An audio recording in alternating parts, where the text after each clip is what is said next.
మన భాష మన యాస మన ఎఫ్ఎం. ఇది ఆకాశవాణి ఆదిలాబాద్ 100.2 ఎఫ్ఎం. మనస్సు నిండా మీరు వింటున్నారు అంబటాల సంగతులు కార్యక్రమంలో ఇప్పుడు వైజ్ఞానిక దృష్టి, శాస్త్రీయ దృక్పథం పెంపొందించేందుకు జన విజ్ఞాన వేదిక చేస్తున్న కృషిని గురించి వరంగల్లోని ఎన్ఐటి రసాయన శాస్త్ర విభాగం పూర్వ అధ్యక్షులు డీన్ ప్రొఫెసర్ కె లక్ష్మారెడ్డితో ముచ్చటింటారు.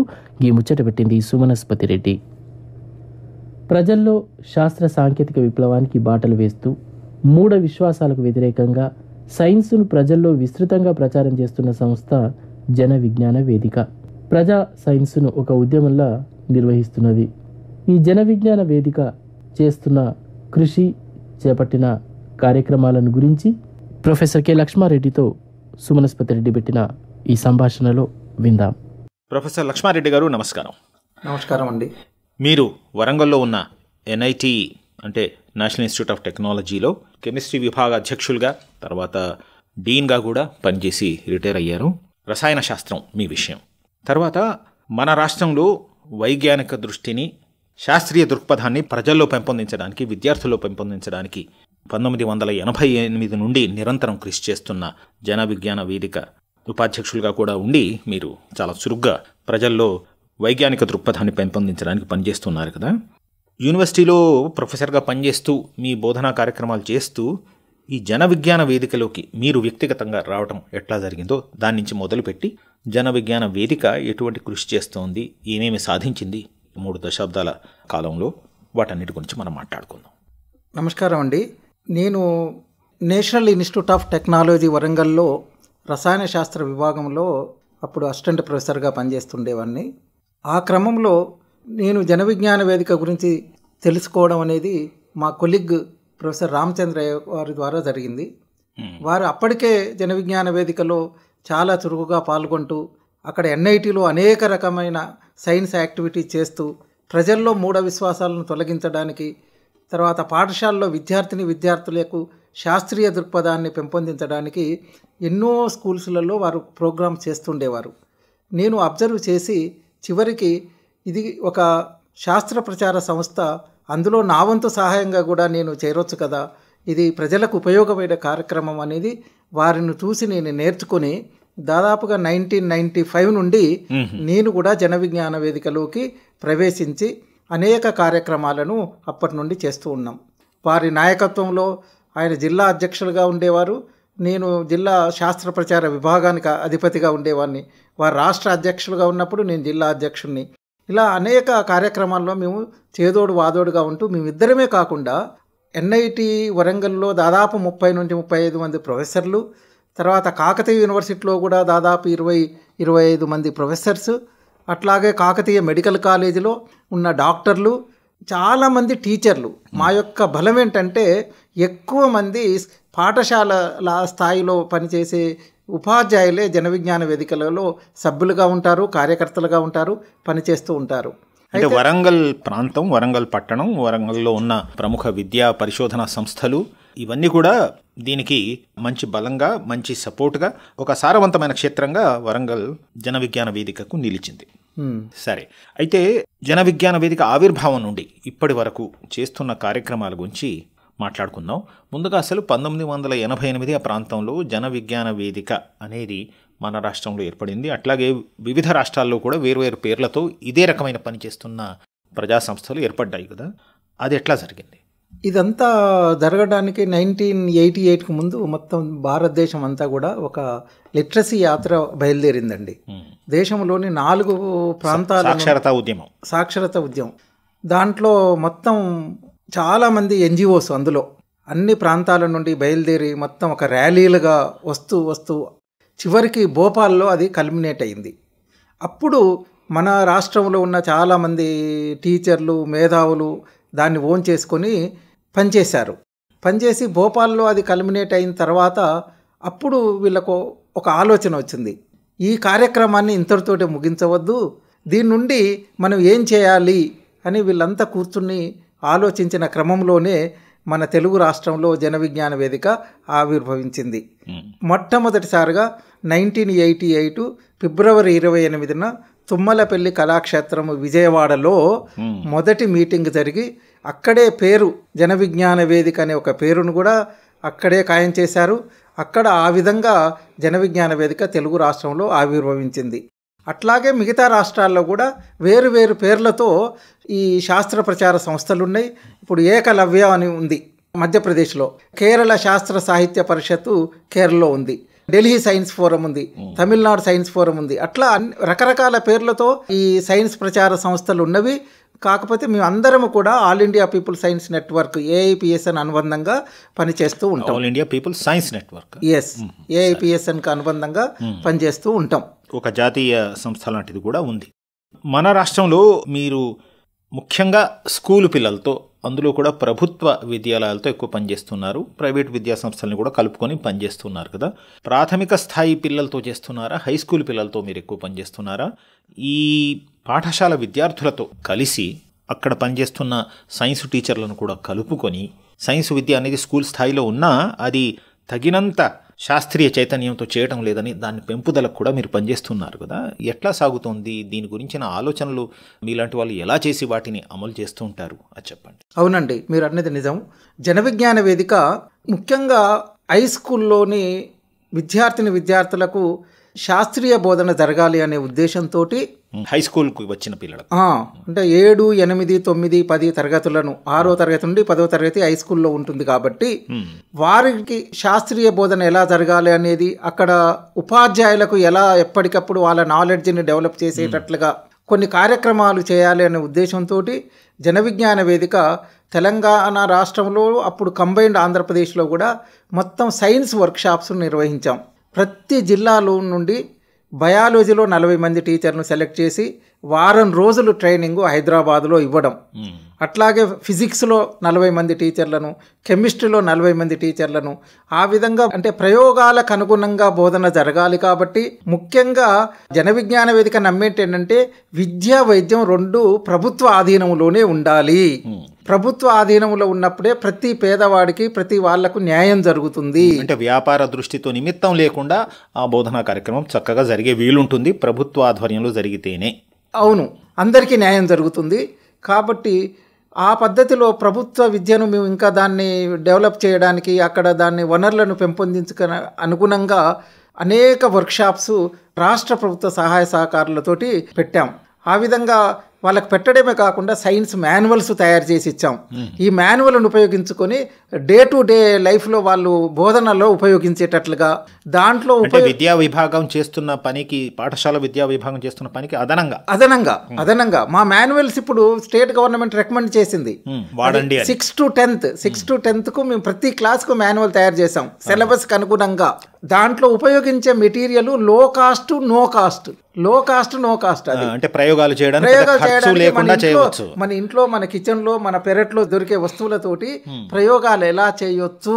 ఉదాహరణకు ఒకటి చెప్పండి. మీరు బోధించే విషయం రసాయన శాస్త్ర విషయానికి వస్తే మన కిచెన్ లోనే చాలా వస్తువులు దొరుకుతాయండి. ఆయిల్ ఉంటుంది, పప్పులు ఉంటాయి, తర్వాత బాత్రూమ్ యాసిడ్ ఉంటుంది. సో కాబట్టి యాసిడ్, బేస్డ్, సాల్ట్ వీటన్నిటిని ఉపయోగించేటప్పుడు యాసిడ్ అంటే ఎలా ఉంటుంది, వాటి ధర్మాలు ఎలా ఉంటాయి, బేస్ అంటే ఎలా ఉంటుంది, వాటి ధర్మాలు ఎలా ఉంటాయి, ఆమ్లాలు, క్షారాలు అవి 2 కలిస్తే ఏమవుతాయి, వాటిని మనం ఎలా ఉపయోగించుకోవాలి అనే లెసన్ను చెప్పొచ్చు. మన ఇంట్లో అవి ఉండే దానికి ఏదో సల్ఫ్యూరిక్ యాసిడ్, హైడ్రోక్లోరిక్ యాసిడ్ ఇవన్నీ తెచ్చుకోవాల్సిన అవసరం లేదు. బాగుంది. ఇప్పుడు ఈవెన్ సున్నం, క్షారం, సున్నం ఉంటుంది. అయితే 1988 నుంచి జన విజ్ఞాన వేదిక నడుస్తుంది కదా. గత 10 సంవత్సరాలుగా ప్రపంచవ్యాప్తంగా టెక్నాలజీలో వచ్చిన మార్పులు కానివ్వండి, ప్రసార మాధ్యమాల్లో బోధనా పద్ధతుల్లో వచ్చిన మార్పులు కానివ్వండి, మొత్తం ఈ ఆవరణం అంతా కూడా చాలా పెను మార్పులకు గురైంది కదా. దానిని బట్టి ఈ కొత్త కాలంలో, కొత్త యుగంలో, ఇప్పటి అవసరాలను బట్టి, ఇప్పటి పిల్లల మనస్తత్వంలో కూడా కొంత మార్పు వచ్చింది. దాన్ని బట్టి మీరు మీ కార్యక్రమాలను ఎలా మార్పు చేస్తూ కొనసాగుతున్నారు? అవునండి, అయితే పిల్లలు సిలబస్ మారుతూ ఉంటుంది, వాళ్ళ యొక్క పద్ధతులు మారుతూ ఉంటాయి. కాబట్టి మేము ఏం చేస్తున్నామంటే ప్రతి సంవత్సరం కూడా, ఇప్పుడు మాకు చెక్కుముకి ఒక మ్యాగజిన్ ఉంది, అది చిల్డ్రన్ సైన్స్ మ్యాగజిన్, తెలుగులోనే దాన్ని పబ్లిష్ చేస్తాం. అది కూడా 1990 నుండి స్టార్ట్ అయింది. అంటే నెల నెలా వస్తుంది. ఆ మ్యాగజిన్ పేరు చెక్కుముకి. అంటే మనం చెక్కుముకి రవ్వతో నిప్పు పుట్టిస్తారు కదా, అదేలేండి. సో దాని ఆధారంగా తీసుకొని పిల్లల్లో ఒక స్పార్క్ అనేది రావాలి అన్న ఉద్దేశంతో ఆ పేరు పెట్టడం జరిగింది. కణంలాగా ఎస్ రేపి పెట్టాలి. అది ఒక మంచి మ్యాగజిన్గా అది 2 తెలుగు రాష్ట్రాల్లో అప్పుడు అంతమంది పిల్లలకు చేరుతూ ఉంటుంది. దాంట్లో ఇప్పటికి కూడా నడుస్తుంది. అదే ఆ పేరుతోటే తర్వాత మేము ఒక మ్యాగజినే కాదు, చాలా చాలా లో కాస్ట్ పుస్తకాలను కూడా సైన్స్కి సంబంధించిన ప్రిన్సిపల్స్ను ఉపయోగించుకొని దాదాపు 5 రూపాయల నుంచి 50 రూపాయల మధ్యలో ఉండే విలువ కలిగిన పుస్తకాలను కూడా చాలా పబ్లిష్ చేసేసి అంటే ఎక్కువగా తెలుగులో, కొన్ని ఇంగ్లీష్లో కూడా ఉంటాయి. శాస్త్రవేత్తల మీద మేడం క్యూరీ, ఐన్స్టీన్, తర్వాత ఫ్యాన్ ఎలా పనిచేస్తుంది, కరెంట్ ఎలా పుడుతుంది, వాటర్ ఎన్ని రకాలుగా ఉంటుంది, అట్లా చిన్న కాన్సెప్ట్స్తో. సో ఆ విధంగా అనేక పుస్తకాలు ఉన్నాయి. ప్రకృతి సూత్రాలని అలాంటి పుస్తకాలను తీసుకొచ్చాం. ఎదిగే ఆడపిల్ల ఏం తెలుసుకోవాలి అని ఒక డాక్టర్ రమా గారు రాశారు. ప్రకృతి సూత్రాలు ప్రొఫెసర్ రామచంద్రయ్య గారు రాశారు. ఈ పుస్తకాలు చాలా పాపులర్ ఇప్పుడు మన స్కూళ్ళల్లో, కాలేజీలలో. అయితే అదే కాకుండా ఏం ఆలోచించామంటే ప్రతి సంవత్సరం కూడా కంటిన్యూటీగా ఉండేటట్లుగా పిల్లలకు ఇంకా ఎంకరేజ్ అయ్యేటట్లుగా ఏం చేయొచ్చని మేము ఈ సైన్స్ సంబరాలు అనే పేరుతో ప్రతి సంవత్సరం కూడా పాఠశాల స్థాయిలోను, మండల స్థాయిలో, జిల్లా స్థాయిలో, చివరికి రాష్ట్ర స్థాయిలో 4 లెవెల్లో ఈ సైన్స్ సంబరాలను నిర్వహిస్తున్నాం. ఇది ప్రతి సంవత్సరం దాదాపు ఇది 34 సంవత్సరాల నుండి జరుగుతుంది. అయితే పాఠశాల స్థాయి నవంబర్ 7th నాడు మొదలెడతామండి. ఎందుకంటే అది సర్ సివి రామన్ గారి బర్త్డే, మేడం క్యూరీ గారి బర్త్డే కూడా. మనకు భారతదేశానికి ఒకే ఒక నోబెల్ బహుమతి వచ్చింది శాస్త్ర సాంకేతిక రంగాల్లో, అది సివి రామన్ గారు. అందుకని ఆ డేటును ఉపయోగించుకొని భవిష్యత్తులో మన పిల్లలు మన భారతదేశానికి నోబెల్ బహుమతులు తేవాలి అని ఆ డేట్ నాడు స్కూల్ లెవెల్లో పరీక్షలను పెడతాం. 8th, 9th, 10th పిల్లలకు ఆ పరీక్షలను పెట్టిన తర్వాత అందులో 8th topper, 9th topper, 10th టాపర్ని 3 select చేస్తాం. ప్రతి స్కూల్లో 3 పిల్లలను. ఆ 3 పిల్లలు ఒక టీమ్గా తయారవుతారు. ఆ స్కూల్ నుండి మండల్ లెవెల్కు పోటీకి వస్తారు వాళ్ళు. అన్ని మండలాలలో ఈ పోటీలు జరుగుతాయి. ఆ మండలాల్లో జరిగిన పోటీలలో మళ్ళీ మండల్ టీమును, ప్రతి మండలంలో ఒక టీమును సెలెక్ట్ చేసి, అంటే గవర్నమెంట్ తెలుగు మీడియం నుండి ఒక టీము, గవర్నమెంట్ ఇంగ్లీష్ మీడియం నుండి ఒక టీము, ప్రైవేటు ఇంగ్లీష్ మీడియం నుండి ఒక టీము, తర్వాత రెసిడెన్షియల్ సిస్టమ్స్ ఉన్న ఎస్సీ, ఎస్టీ, బీసీ, మైనారిటీ ఆ కేటగిరీస్ నుంచి కూడా ఒక టీం, అట్లా 4 టీములను మేము మండల్లో సెలెక్ట్ చేసి వారిని జిల్లా స్థాయికి తీసుకొస్తాం. అన్ని జిల్లాలలో కూడా ఒక రోజంతా కార్యక్రమం జరుగుతుంది. మార్నింగ్ నుండి 1 డే ప్రోగ్రామ్. అక్కడ క్విజ్ ప్రోగ్రామ్ ఉంటుంది, రిటర్న్ టెస్ట్ ఉంటుంది, శాస్త్రవేత్తలతో ముఖాముఖి ఉంటుంది. చివరికి అందరికీ సర్టిఫికెట్లు, ప్రైజులు అవన్నీ ఇచ్చేస్తాం. ప్రతి సంవత్సరం కూడా రాష్ట్ర స్థాయి పోటీలు 3 రోజులు జరుపుతాం. గత 35 సంవత్సరాల నుండి మేము జన విజ్ఞాన వేదిక పనిచేసినప్పటికీ కూడా రాష్ట్ర స్థాయి కార్యక్రమాన్ని ఇంతవరకు ఆదిలాబాదు జిల్లాలో నిర్వహించలేదు. చాలా జిల్లా స్థాయి పోటీలు జరిగినాయి, అనేక కార్యక్రమాలు జరిగినాయి, కానీ రాష్ట్ర స్థాయి పోటీని ఆదిలాబాదులో జరపాలి. మారుమూల జిల్లాకు కూడా జన విజ్ఞాన వేదిక ఈ రకంగా పూర్తి స్థాయి కార్యక్రమాలతో వచ్చిందండి. సో అందులో భాగంగానే రాష్ట్ర స్థాయి సంబరాలు జరిగినాయి. ఇప్పుడు ప్రతి జిల్లా నుండి 4 టీములు ఎమ్మటి మొత్తం 33 జిల్లాలకు కానీ 32 జిల్లాల నుండి వచ్చినాయి. ఒకటే జిల్లా రాలేదు, అది జగిత్యాల. ఏదో కారణాల వల్ల వాళ్ళు జగిత్యాల జిల్లా వరకు జరిగింది అక్కడ, కానీ జగిత్యాల జిల్లా మాత్రం రాలేదు. బట్ 32 జిల్లాలు. ఇక్కడ ఆ పిల్లలకు మళ్ళీ మీరు పోటీలు పెడుతున్నారు. ఆ పిల్లలకు కూడా ఇక్కడ రిటర్న్ టెస్ట్ పెడతాం. తర్వాత ఒక యాక్టివిటీ టెస్ట్ అని, ఇక ఏదైనా కూడా 3 పిల్లలు కలిసి చేసేదే, విడివిడికి కాదు. ఆ టీమ్గా చేస్తారు. ఆ టీంలో 8th పిల్లవాడు ఉంటాడు, 9th పిల్లవాడు ఉంటాడు, 10th పిల్లవాడు, అబ్బాయి కానీ అమ్మాయి కానీ, ఎవరు సెలెక్ట్ అయితే వారు. అయితే ఒక ఇంపార్టెంట్ ఏంటంటే ఒక యాక్టివిటీ కిట్ అని ఇచ్చేసి ఒక 1 hour టైం ఇచ్చి ఆ కిట్లో ఒక 5 ఎక్స్పెరిమెంట్ చేయమంటాం. కొన్ని గైడ్ లైన్స్ ఇస్తాం. ఆ 1 hourలో వాళ్ళు ఏ ప్రయోగాలు చేస్తారు, ఎలా చేస్తారు అనేది చేసి దాన్ని ఎవాల్యుయేట్ చేస్తాం. ఇటు రిటర్న్ టెస్ట్ ఉంటుంది, ఇది యాక్టివిటీ టెస్ట్ ఉంటుంది. ఈ 2 అన్ని టీములకు కలిపి ఉంటుంది. తర్వాత ఈ అన్ని టీములకు వచ్చిన తర్వాత ఒక్కొక్క కేటగిరీలో బెస్ట్ 6 టీమ్స్ను ఆ 2 ప్రాతిపదికగా తీసుకొని డయాస్ క్విజ్ను నిర్వహిస్తాం. ఈ డయాస్ క్విజ్లో కూడా 4 రౌండ్స్ పెట్టాము ఈసారి. ఒకటి డైరెక్ట్ రౌండు, డైరెక్ట్ ప్రశ్న అడగడం, దానికి వివరణ చెప్పడం ప్రతి టీము. తర్వాత ఇంకొకటి విజువల్ రౌండ్ అని. విజువల్ రౌండ్ అంటే అక్కడ ప్రొజెక్టర్ను వాడుకొని ఒక గ్రాఫ్నో, ఒక సైంటిస్ట్నో, ఒక ఇన్వెన్షన్నో చూపిస్తే దానికి సంబంధించిన ప్రశ్న అడగడం. తర్వాత ఎక్స్పెరిమెంటల్ రౌండ్, ప్రయోగం చేస్తాం అక్కడ. అంటే మేము ఒక 1 or 2 minutesలో చేసే ప్రయోగాలనే సెలెక్ట్ చేసుకుంటాం. చేసుకొని, ఎందుకంటే క్విజ్ కాదా, టైంలో చేయాలి. ఆ ప్రయోగం చేసి ఆ ప్రయోగానికి సంబంధించిన ఏం అబ్జర్వ్ చేసావు, దాంట్లో ఏం ప్రిన్సిపల్ ఉంది, ఇది ఎలా ప్రజలకు ఉపయోగపడుతుంది అనే ప్రశ్నలతోటి ఫిజిక్స్, కెమిస్ట్రీ, బయాలజీ ఈ 3 రకాల ఎక్స్పెరిమెంట్ చేసి ప్రతి టీముని అడుగుతాం. అంటే ఇది పరీక్షే కాదు, ఒక ఎడ్యుకేషన్, ఒక లెర్నింగ్ ప్రాసెస్. పిల్లలకు అబ్బో ఈ విధంగా ఎంత నేర్చుకోవచ్చు, ఆ డయస్ మీద కూర్చున్న వాళ్ళకు, ఆడియన్స్లో ఉన్న విద్యార్థులు కూడా, వాళ్ళంతా జిల్లా టాపర్స్ వాళ్ళంతా. ఆ విధంగా ఎక్స్పెరిమెంటల్ రౌండ్. ఇంకొకటి ర్యాపిడ్ ఫైర్ రౌండ్ అని, వాళ్ళ స్పాంటేనిటీ అంటే వెంటనే వాళ్ళు ఎలా ఆన్సర్ చెప్తారు అనే దానికోసం 1 నిమిషంలో 6 ప్రశ్నలు అడుగుతామండి. 6 క్వశ్చన్స్ 1 minute ఆన్సర్ చేయాలి. సో చేయలేకపోతే కొన్ని క్వశ్చన్స్ మిస్ అవుతాయి, వాళ్ళు తెలియకపోతే పాస్ అనాలి, అయితే నెక్స్ట్ క్వశ్చన్ అడుగుతారు. సరే, ఈ రకంగా ఒక సమగ్రమైన ఆలోచనతో, మంచి ప్రణాళికతో ఈ పోటీలను నిర్వహిస్తున్నారు. సరే, అవునండి. దీని తర్వాత వాళ్ళకి పురస్కారాలు ఇచ్చి సత్కరిస్తారు. అవును, సర్టిఫికెట్లు కూడా ఇస్తారేమో అందరికీ. అవును, అందరికీ సర్టిఫికెట్లు, ప్రైజులు ఇవన్నీ ఉంటాయి. అయితే ఇందులో ఇది ఒక్కటే కాకుండా సైన్స్ ఎగ్జిబిషన్ పెడతాం ఈ 3 రోజులు. ఈ 3 రోజులు ఫిజిక్స్ సంబంధించినవి, బయాలజీ సంబంధించినవి, కెమిస్ట్రీ సంబంధించినవి, మ్యాథమెటిక్స్ సంబంధించినవి, ఎన్విరాన్మెంటల్ సంబంధించినవి, చాలా ఎగ్జైటింగ్గా ఉండే ఎక్స్పెరిమెంట్స్ పెట్టడం. తర్వాత అక్కడ సైన్స్, మ్యాజిక్ సంబంధించి అనేక యాక్టివిటీస్ అక్కడ పెట్టి పిల్లలలో ఒక చైతన్యం, పిల్లల ఉత్సాహాన్ని నింపడానికి. మ్యాజిక్ అంటూ మంత్రాలు లేవు, అంతా సైన్సే. మంత్రాలు, అద్భుతాలు లేవు, వాటిలో జరిగేది కూడా సైన్స్ సూత్రాలే ప్రకారమే. దానికి చెప్పవచ్చు, అది ఎలా చెప్పవచ్చు అనేది చూపిస్తాం అక్కడ. అది సో ఎలా చేశాడు, ఏది జరిగినా వైజ్ఞానిక సూత్రాల ప్రకారమే జరుగుతుంది. ఏం చేస్తాడు, వాటర్ పోస్తే మంటలు ఆరిపోవాలి కదా, వాటర్ పోసి మంటలను ఇంకెక్కువ చేస్తాడు, కిరోసిన్ పోసినట్టు, పెట్రోల్ పోసినట్టు. వాటర్ పోస్తే ఎలా అవుతుంది అంటే ఆ పిల్లలతో చేపిస్తాం మేము. ఆ పిల్లలను తాగేయమంటాం, తాగండి ఆ వాటర్, ఏమి డ్రింకింగ్ వాటర్ అది. ఆయన చేసే టీచర్ తాగుతాడు, ఆయనతో తాగిస్తాడు. వాళ్ళకు వాటర్ అని కన్ఫామ్గా చేసేయడానికి అక్కడ ఏముండదు, వాటర్ పోయంగానే వస్తుంటుంది, మంటలు వస్తుంటాయి. అది ఏదో అద్భుతం జరుగుతుంది, ఆయనకి ఏదో మహిమలు ఉన్నది కాదు. ఆ మట్టిలోనే, ఆ ఇసుకలోనే ఒక కెమికల్ పెడతారు, అది కాల్షియం కార్బైడ్ అని పెడతారు. దాంట్లో వాటర్ పెట్టంగానే ఎసిటిలిన్ గ్యాస్ వస్తాయి. అట్లాంటివి చాలా చాలా చాలా చాలా గాలిలో తేలియాలి. మీరు చెప్తూ ఉంటేనే, ఇలా ఒక్కొక్క ప్రయోగం చేస్తూ ఉంటే వాళ్ళ ఆలోచన పద్ధతి, వాళ్ళలోని శాస్త్రీయ దృక్పథం ఎలా ఉబికి బయటికి వస్తుందో ఊహించుకోవచ్చు.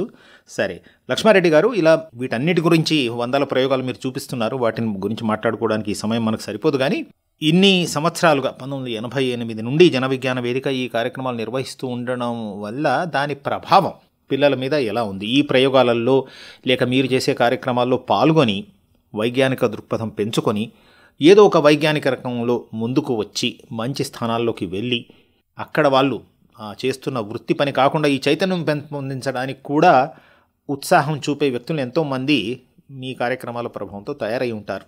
అవునండి, మీరు చెప్పింది కరెక్ట్. ఈ చెక్ముఖి పోటీ పరీక్షల్లో పాల్గొనడము, చెక్ముఖి మ్యాగజైన్ చదివి అనేక మంది ఆల్ ఇండియా లెవెల్లో ఫస్ట్ వచ్చారు. మా ఎన్ఐటి ప్రొఫెసర్ కొడుకు వివేక్ అని, ఆయన ఎంబీబీఎస్ చేశాడు, ఎండీ చేశాడు, ఇప్పుడు పెద్ద డాక్టర్. సో ఆయన చెక్ముఖి, ఆయన ఇంటర్వ్యూని కూడా మేము చెక్ముఖి మ్యాగజైన్లో ఇచ్చాం. అదొక్కటే కాదు, ఇంకా చాలామంది పిల్లలు ఆల్ ఇండియా లెవెల్లో ఫస్టే కాకుండా ఎంతోమంది డాక్టర్లు. ఈవెన్ మేము మొన్న జనగాం జిల్లాలో ఒక డిప్యూటీ కలెక్టర్ దగ్గరికి వెళ్ళి చెక్ముఖి వాళ్ళు వచ్చారంగానే ఆయన బయటకు వచ్చి మమ్మల్ని ఇన్వైట్ చేస్తే మేము ఆశ్చర్యపోయాం. ఆయన is not actually Telugu person. లోపలికి వెళ్ళి తీసుకుపోయిన తర్వాత, సార్ నేను తెలుగు కాదు, కానీ నేను మొత్తం తెలుగులో ఇక్కడే చదివాను, మా ఫాదరు, నేను చెక్ముఖి మొదటి నుంచి చదువుతుండేవాడిని, మీరు చెక్ముఖి వాళ్ళు వచ్చారంటే ఎలా ఉంటారో చూద్దామని నేను మిమ్మల్ని వెంటనే పిలిచాను అని ఆయన చెప్తే మాకు చాలా చాలా సంతోషం కలిగిందండి. ఇట్లా చెక్ముఖి పరీక్షల ద్వారా ఎంతోమంది పిల్లలు, అంటే ఇంకా చేయాల్సింది చాలా ఉంది. ప్రజలందరికీ శాస్త్ర ఫలితాలు అందాలి, ప్రజల కోసమే సైన్స్, ప్రగతి కోసమే సైన్స్, స్వావలంబనం కోసమే సైన్స్ అని నినాదాలతో పనిచేస్తున్న ఇది నిరంతరంగా జరిగే ప్రక్రియ. అయితే మీకు ఒక ఉదాహరణ చెప్తా. జన విజ్ఞాన వేదిక సొసైటీలో ఒక పెద్ద పెను తుఫాను కలిగించిన యాక్టివిటీ ఏంటంటే సారా వ్యతిరేక ఉద్యమం. అది ఎలా జరిగిందంటే, ఈ చెక్ముఖి మ్యాగజైన్లోనే మా వి బాలసుబ్రహ్మణ్యం గారు సీతమ్మ కథ అనే ఒక ఆర్టికల్ రాశారు. ఆ సీతమ్మ అనే ఆవిడ, ఆ భర్త ద్వారా, ఆయన తాగుబోతు భర్త ఉండడం వల్ల ఎన్ని కష్టాల పడి ఏం జరిగిందనేది ఆ కథ యొక్క సారాంశం. ఆ మ్యాగజైన్ బయటకు వచ్చిన తర్వాత దూపగుండ విలేజ్ నెల్లూరు జిల్లాలోని వాళ్ళు అది చూసి ఆ విలేజ్లోనే సారా వ్యతిరేక ఉద్యమం స్టార్ట్ అయింది. ఆహా, ఆ. అప్పుడు చాలా గొప్పగా జరిగిన సారా వ్యతిరేక ఉద్యమానికి చివరికి సారా చెకుముకి బ్యాన్ చేసే వరకు వెళ్ళింది ఎన్టీఆర్ గారు ద్వారా. అయితే ఒక జన విజ్ఞాన వేదిక దాన్ని అంకురార్పణ చేస్తే ఎన్నో సంఘాలు దాన్ని, వావిలాల గోపాలకృష్ణయ్య గారు, తర్వాత ఈనాడు పేపరు, ఎంతో మంది దాన్ని ఓన్ చేసుకొని మొత్తం అదొక తెలుగు వారి సామాజిక చరిత్రలో అదొక పెద్ద ఘట్టం. సరే, ఇలా మాట్లాడుకోవాల్సిన విషయాలు చాలా ఉండుంటాయి. సరే, ఇక ముందు కాలంలో మీరు జన విజ్ఞాన వేదిక చేస్తున్న కార్యక్రమాలకి ఏదైనా కొత్త దిశ ఇవ్వదలుచుకున్నారా? కొత్త రకం కార్యక్రమాలు ఏమైనా మొదలు పెట్టుకున్నారా? అవి చెప్పండి. పెట్టుకోదలుచుకున్నారా? అంటే మా ఫోకస్ అంతా కూడా స్కూల్ ఎడ్యుకేషన్. అంటే భవిష్యత్తులో వాళ్ళు ఉపాధ్యాయులు అవుతారు, శాస్త్రవేత్తలు అవుతారు, నాయకులు అవుతారు. కాబట్టి స్కూల్ ఎడ్యుకేషన్లు జరిగేటప్పుడు స్కూల్ విద్యార్థులకే శాస్త్రీయ దృక్పథాన్ని కలిగించేటట్లుగా, అంటే ప్రపంచంలోనే మనం అగ్రగామిగా ఉండాలి అంటే శాస్త్రీయ దృక్పథం లేకుండా వీలు కాదు. అది ఎవరైనా ఒప్పుకోవాల్సిందే. సైన్సే అన్నిటికీ సమాధానం కాబట్టి, సైన్స్ ప్రకారమే జరుగుతాయి కాబట్టి, అలా తయారు చేయడానికి విద్యార్థులకు లేటెస్ట్ టెక్నాలజీని ఉపయోగించి, ఆర్టిఫిషియల్ ఇంటెలిజెన్స్ కానీ, రోబోటిక్స్ కానీ, మిషన్ లెర్నింగ్ కానీ, ఇవన్నిటిని ఉపయోగించి కూడా మేము వాటి మీద కూడా పనిచేయబోతున్నాం. అట్లాగే ప్రతి జిల్లా హెడ్ క్వార్టర్లో సైన్స్ మ్యూజియంలు ఉండాలి. పిల్లలకు అది ఒక గొప్ప అవకాశంగా ఉండాలి. సైన్స్ ప్రతి స్కూల్లో సైన్స్ క్లబ్బులు ఉండాలి, పర్యావరణ క్లబ్బులు ఉండాలి. అంటే ఈ సైన్స్ను మనం రక్షించుకోవాలి, ఈ పర్యావరణాన్ని మనం రక్షించుకోవాలి అనే నినాదంతో రాబోయే రోజులలో ఖచ్చితంగా మూఢనమ్మకాలకు వ్యతిరేకంగా సైన్స్ను ప్రజలందరికీ వెళ్ళేటట్టుగా, ప్రజల కోసమే సైన్స్ అంటున్నాం కాబట్టి అలాంటి ప్రజల దగ్గరికి చేరాలంటే విద్యార్థుల ద్వారానే ఇది చేసేటట్లుగా మేము అనేక కార్యక్రమం, ఇందులో అంతా వాలంటరీ సంస్థ ఇది. దీంట్లో అనేక మంది ఉద్యోగస్తులు పనిచేస్తూ ఉంటారు, తర్వాత రిటైర్డ్ అయిన ఎంప్లాయీస్ ఉంటారు, తర్వాత ఏ ఉద్యోగం లేకుండా చదువుకునే విద్యార్థులు ఉంటారు, తర్వాత కార్మికులు ఉంటారు. అంటే ఒక పెద్ద వైవిధ్యం ఇది. సో దీనికి కేవలం ఇందులో చేరాలంటే 18 years ఉంటే చాలు. అన్ని రకాల భట్నాగర్ అవార్డు, అంటే మన ఇండియన్ నోబెల్ ప్రైజ్ అంటారు. సో అట్లాంటి అవార్డు తీసుకున్న డాక్టర్ సిహెచ్ మోహన్ రావు గారు మా గౌరవ అధ్యక్షులు. అట్లాంటి భట్నాగర్ అవార్డీలతో పాటు కింద లేబర్గా పనిచేసే వాళ్ళు కూడా ఇందులో ఉంటారు. కాబట్టి అదే, అంటే అధ్యాపకులు, ప్రొఫెసర్లు, ఆచార్యులు, యూనివర్సిటీలలో పనిచేసే వాళ్ళు, తర్వాత వైజ్ఞానిక సాంకేతిక పరిశోధన సంస్థల్లో, ల్యాబొరేటరీస్లో, గొప్ప గొప్ప సంస్థల్లో పనిచేసే ఎంతోమంది కూడా మీ కార్యక్రమాలు పాల్గొంటూ ఉంటారు. మీ దగ్గరకు వచ్చి పిల్లలతో మాట్లాడుతూ, ప్రసంగాలు చేస్తూ వాళ్ళల్లో అనేక కోణాల నుంచి వైజ్ఞానిక సాంకేతిక విషయాల గురించిన చైతన్యం పెంపొందించిన పనిచేస్తూ ఉంటారు. చాలా బాగుంది లక్ష్మారెడ్డి గారు. మీతో అసలు ఈ ముచ్చట కొన్ని గంటల పాటు కొనసాగించవచ్చునేమో, కానీ మనకు సమయాభావం వల్ల దాన్ని ఇక్కడే ముగిస్తూ ఉన్నాము. చెకుముకి పత్రిక మీ ప్రచురణలు కావాలనుకున్న వాళ్ళు ఎవరిని సంప్రదించాలి? చెకుముకి చందా కట్టాలంటే ఎలా చేయాలో అదొకటి చెప్పండి, దాంతో ముగిద్దాం ఈ ముచ్చట. చెకుముకి చందా సంవత్సరానికి 300 రూపాయలండి. ప్రతి నెల ఆ పుస్తకం వస్తుంది. పోస్టల్ ఛార్జ్తో సహా 300 రూపీస్ కనుక కట్టితే ఫుల్ పోస్టల్ అడ్రస్ ఇచ్చేసి, ఇక్కడ ఆదిలాబాదు జిల్లాలో రవీందర్ రెడ్డి ఉన్నారు, ఆయన స్కూల్ అసిస్టెంట్, వారు ఇక్కడ రాష్ట్ర సెక్రటరీ వారు. అట్లాగే ఇక్కడ ఉషన్న ఉన్నారు, ఆయన జిల్లా సెక్రటరీ. అట్లా టీం ఉంది. చెకుముకి ఆయన సంతోష్ గారు చెకుముకి శాస్త్ర ప్రచార సబ్ కమిటీ కన్వీనర్ ఆయన. ఇట్లా జిల్లా కమిటీలో ఎవరిని సంప్రదించినా కానీ, లేకపోతే డైరెక్ట్గా కూడా ఒక మ్యాగజైన్ వెనక అడ్రస్ ఉంటుంది, ఆ అడ్రస్కు 300 రూపీస్ బ్యాంకుకు ట్రాన్స్ఫర్ చేసేసి ఒక నెంబర్ కూడా ఉంటుంది, ఫోన్ నెంబరు. వాట్సాప్లో ఆ నెంబరు పంపిస్తే ఖచ్చితంగా ఆ నెంబర్ కూడా మీకు తెలియచేస్తాను. ఈ ఫోన్ నెంబర్ ఒకటి చెప్తాను, 9393903018. మళ్ళీ ఒకసారి చెప్తాను, 9393903018. ఈ నెంబర్కు 9393903018. ఈ నెంబర్కు అడ్రస్ పంపించేసి వారు బ్యాంక్ అకౌంట్ డీటెయిల్స్ కూడా ఇస్తారు. దానికి 300 రూపీస్ కనుక పంపిస్తే, పోస్టల్ అడ్రస్ కనుక పంపిస్తే ప్రతి నెల కూడా ఆ మ్యాగజైన్ వస్తుంది. ఆ పుస్తకం ప్రతి ఒక్కరూ కూడా చదవాలి. మేము కలెక్టర్ గారిని, డిఓ గారిని కూడా రిక్వెస్ట్ చేశాం, ప్రతి పాఠశాలకు ఈ పుస్తకం వెళ్ళేటట్లుగా మీరే దాన్ని సబ్స్క్రైబ్ చేసి చేయమన్నారు. వారు కూడా ఒప్పుకున్నారు. ఖచ్చితంగా ఈ పుస్తకం జిల్లాలోని అన్ని పాఠశాలలకు వెళ్ళేటట్లుగా మేము ప్రయత్నిస్తున్నాం. అయితే ఇది ఎక్కువగా తెలుగు ఆర్టికల్స్లే ఉంటాయి, కానీ ఈ మధ్యలో ఎక్కువ మంది పిల్లలు తెలుగు చదవడానికి కాదు, మాకు ఇంగ్లీష్లో కావాలి అంటున్నారు. కాబట్టి బైలింగ్వెల్, అంటే ఇంగ్లీష్ ఆర్టికల్స్ కూడా కొన్ని ఉంటాయి. మీ ప్రచురణలకు కూడా ఇదే నెంబర్ను సంప్రదించవచ్చు అండి. చాలా ధన్యవాదాలు లక్ష్మారెడ్డి గారు.